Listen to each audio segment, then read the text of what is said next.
Hi friends, how are you all? మీరందరూ బాగున్నారని నేను తలుస్తున్నాను. గడిచిన వారంలో చెప్పినట్లుగానే సౌలు యొక్క జీవిత చరిత్రను మీతో పంచుకోవాలని నేను ఇష్టపడుతున్నాను.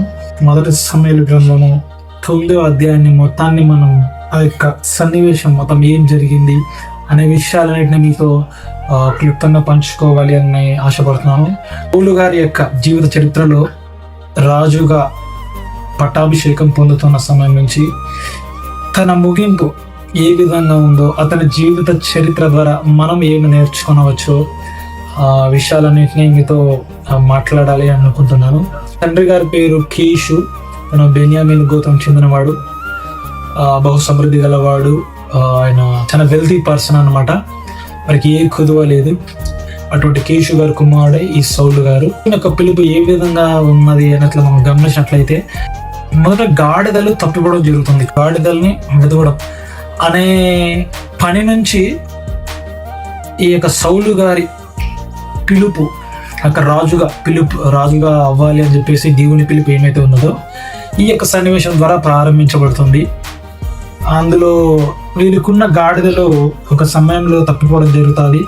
అప్పుడు వాళ్ళ తండ్రి గారు వచ్చేసి, సౌలు, మనకున్న గాడిదలు తప్పిపోయాయి, నువ్వు ఒక సర్వెంట్ని తీసుకొని వెళ్ళి వాటిని వెతుకుతావా అని చెప్పి పంపిస్తే, తప్పకుండా నాయన తండ్రి అని చెప్పేసి తండ్రి మాటలు జగదాటుకోకుండా అక్కడ విధేయత చూపించి ఆ గాడిదలు వెతికే క్రమంలో తన యొక్క సర్వెంట్ ఒకరిని పనివాడిని తీసుకొని వెళ్ళి ప్రయాణం చేస్తారు. ఆ యొక్క ప్రయాణం అనేది ఎలా ఉంటుందంటే, 3 రోజులు 4 ప్రాముఖ్యమైన ప్రదేశాల్లో తిరుగుతారు, కానీ ఆ యొక్క గాడిదలు మాత్రము కనుక్కోలేకపోతారు.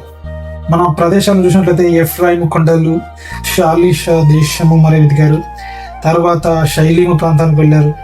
దాని తర్వాత బెన్యామీనుల దేశ ప్రాంతంలో కూడా తిరిగి వెళ్ళారు.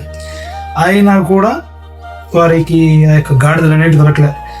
చివరిగా అతను సౌలు గారు అతని సేవకుడితో కలిసి సూపు అనే పట్టణానికి వచ్చారు. స్టిల్ ఆ సూపు అనే పట్టణానికి వచ్చిన తర్వాత కూడా వారి గాడిదలను కనుక్కోలేకపోయారు. అప్పుడు ఇక్కడ గివ్ అప్ పాయింట్ అనేది మనం చూడవచ్చు. సౌలు గారు ఏమంటాడంటే, ఇంకా గాడిదలు దొరకవు, ఇంకా మనం వెళ్ళిపోదాం పా అదని చెప్పేసి తన సర్వెంట్తో అంటాడు.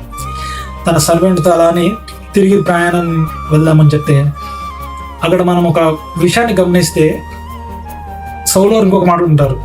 గాడిదలు తప్పిపోయానని చెప్పేసి ఆ క్రమంలో నా తండ్రి మర్చిపోయి, మనం ఎక్కడికి వెళ్ళిపోయామో, నా కుమారుడు ఎక్కడికి వెళ్ళిపోయాడు అని చెప్పేసి నా తండ్రి చింతిస్తాడు, ఆందోళన పడతాడని చెప్పేసి తన తండ్రిని ప్రేమించి తన తండ్రి బాధపడుతున్న ఒక ఉద్దేశం, ఆలోచన కలిగి తిరిగి వెళ్ళిపోదామని చెప్పేసి తన సేవకుని తనకున్న పనివాడితో అంటే, కానీ ఆ సేవకుడు మాత్రం దేవుడు ఈ యొక్క సేవకుడి ద్వారా ఇంటరప్ట్ చేసి, లేదు ఈ యొక్క ప్రదేశంలో ఒక దీర్ఘదర్శి ఉన్నాడు, మనం అతని దగ్గరికి వెళ్దాము, అతను జరగబోయేది ప్రతి విషయాన్ని మనకు చెప్తాడు, మనం ఏ దారి వెళ్ళవలసి ఉన్నదని కూడా చెప్తాడు. ఈ లోకల్ లాంగ్వేజ్లో చెప్పాలంటే ఒక పాస్టర్ లాగా, ఒక దైవజనం దగ్గరికి వెళ్దామే అన్నట్ల ఆ విధంగా వెళ్దామని చెప్పేసి సర్వెంట్ సౌలుతో చెప్తాడు. అలా వెళ్తుంటే, సరే వెళ్దాం, కానీ మనము ఇక్కడ ఆ దైవజనుడికి ఇవ్వడానికి మన దగ్గర ఏముంది అని చెప్పేసి, మనం తెచ్చుకుంటే ఫుడ్ అంతా అయిపోయింది, మన దగ్గర ఏం లేదంటే, ఇప్పుడు ఇక తనకున్న పనివాడు, లేదు నా దగ్గర కొన్ని సిల్వర్ ఉంది, కొన్ని షెకేలు ఉన్నాయి, దీన్ని తీసుకొని వెళ్ళి ఇది ఒక ప్రజెంట్ లాగా ఇద్దాము. దేవుడి దగ్గర విచారణ చేస్తున్నప్పుడు కానీ, ఒక దేవుడు మనిషి దగ్గరికి వెళ్తున్నప్పుడు కానీ, కొంత ఏదన్నా ఇక ఫుడ్ అయితేనేమి, ఇక ధనం అయితేనేమి, ఏదో ఒకటి అతనికి ఆ యొక్క దైవజనుడు కానీ, ఆ దీర్ఘదర్శి కానీ ఆ వ్యక్తికి ఇవ్వడం జరుగుతుంది. గాడ్ దగ్గరికి ఎంక్వైరీ చేయడానికి ముందు ఒక కానుకగా.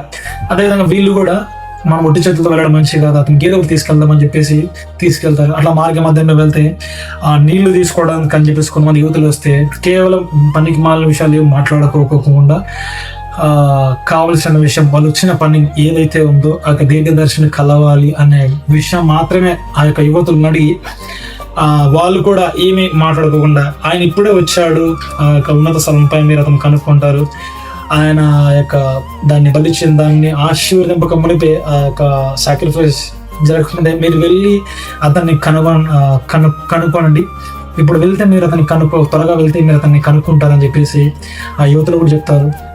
తిరిగి అక్కడి నుంచి మార్గంలోకి వెళ్తుండగానే సౌలుకి సమూయేలు ఎదురవుతూ ఉంటారు.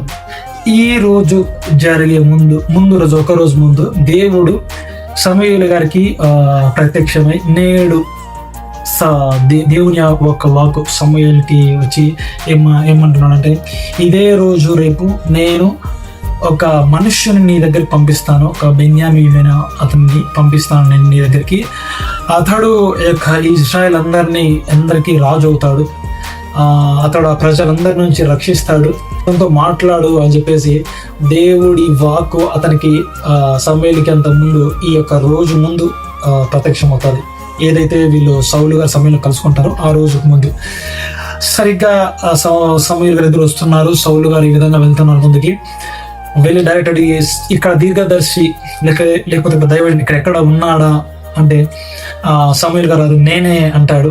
అప్పుడు దేవుడు వెంటనే మళ్ళీ, అదిగో నేను నీకు చెప్పానే, ఏ వ్యక్తి గురించి అయితే నేను మాట్లాడానే ఈ ఇజ్రాయెల్ ప్రజలకు రాజుగా అవుతాడని, ఆ వ్యక్తి ఇతడే అని చెప్పి చెప్తాను. వెంటనే అతడు, ఒక వెళ్ళి ఉన్నత స్థలం పైన వెయిట్ చేయి, నాకన్నా ముందు అక్కడికి వెళ్ళు, ఈరోజు మనం ఇద్దరం కలిసి భోజనం చేద్దాము అని చెప్పేసి సౌలు గారికి చెప్తాడు.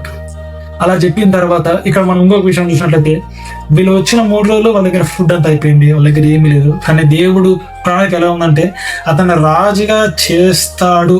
ఆ యొక్క వాక్కుని ఫుల్ఫిల్ చేసే క్రమంలో ఫిజికల్గా వాళ్ళంత దూరం నుంచి వచ్చి ఆకలిగా ఉన్నారని చెప్పేసి ఫస్ట్ వాళ్ళకి ఆహారం కూడా సిద్ధపరిచున్నాడు దేవుడు.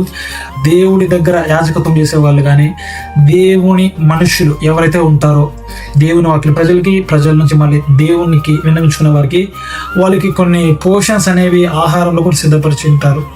అదేవిధంగా సమూయేలు గారు సౌలు గారికి యొక్క భోజన పదార్థంలో ఒక గొప్పగా సపరేట్ ఫుడ్ని ఏర్పాటు చేసి ఒక గౌరవమైన విందుని అతనికి ఇచ్చాడు. దాని తర్వాత కలిసి భోజనం చేశారు. దాని తర్వాత సెకండ్ ఏమంటే, నువ్వు ఈరోజు రెస్ట్ తీసుకో, తర్వాత ఇంకొకటి, నువ్వు ఏవైతే 3 రోజుల కిందటి నుంచి నీ గాడిలు తప్పిపోయినాయి అని నువ్వు దాని గురించి ఆలోచిస్తున్నావో దాన్ని పక్కన పెట్టేసి అవి దొరికినాయి. అదేవిధంగా సమూయేలు గారు ఒక హింట్ కూడా ఇస్తాం సౌలు గారికి. అదేంటంటే, ఈ ఇజ్రాయెల్ ప్రజలకి అదేదైనా మంచి జరుగుతుంది అంటే, అదేదైనా మార్పు రాబోతుంటే, అది దేవుడు నిన్ను ఉపయోగించుకొని నీ ద్వారా దాన్ని ఫుల్ఫిల్మెంట్ చేద్దాం అనుకుంటున్నాడు. సో దాని గురించి నువ్వు ఆలోచించవా అని చెప్పేసి సమూయేలు గారు సౌలుకి క్వశ్చన్ చేస్తే, అప్పుడు సౌలు గారు ఆశ్చర్యంతో, నిజమా? నా గోత్రం చాలా చిన్నది, అల్పమైనది, నా కుటుంబం ఏ పాటిది, నేను చిన్నవాళ్ళం కదా, ఇది జరుగుతుందా, మీరు ఎందుకు ఇది నాకు చెప్తున్నారు అని తనకు తాను హెచ్చించుకోకుండా హంబుల్నెస్గా ఒక సాధారణ వ్యక్తిగా తనకు తాను పరిచయం చేసుకుంటున్నాడు. కానీ దేవుని దృష్టిలో మాత్రం సౌలు గారు చాలా స్పెషల్. సో ఆ విధంగా భోజన బల్ల దగ్గర నుంచి ఒక ప్రత్యేకంగా ఏర్పాటు చేసి దాని తర్వాత వాళ్ళు భోజించి రెస్ట్ తీసుకున్న తర్వాత అలా బయటకు వెళ్తున్నప్పుడు తన సౌలు సేవకుని కొంచెం ముందుకు అలా పంపించి, సమూయేలు గారు సౌలుతో, ఇక్కడ ఆగు, నీతో మాట్లాడాలి, దేవుడి వాక్కు, దేవుడి విషయాలు నీతో పంచుకోవాలి అనుకుంటున్నాను అని చెప్పేసి సౌలు గారిని అక్కడ ఆపుతాడు. అక్కడ ఎవ్వరు ఉండరు, వాళ్ళిద్దరు కన్వర్జేషన్ మాత్రమే. ఆ యొక్క సౌలు గారికి సమూయేలు ఏం చెప్పాడు, అదేవిధంగా దానికి ప్రతిగా సౌలు గారు ఏ విధంగా స్పందించారో దాని గురించి వచ్చే చాప్టర్లో చూద్దాం. ఈ యొక్క అధ్యాయం, ఈ విషయాలు, ఇంకొక వేరే థాట్స్ ఏమన్నా ఉంటే కామెంట్స్ రూపంలో మీరు రాయవచ్చు. తద్వారా నేను కూడా ఆ యొక్క విషయాలను తెలుసుకుంటాను. Thank you. ఇంతవరకు ఓపికగా విన్నందుకు. శుభదినం.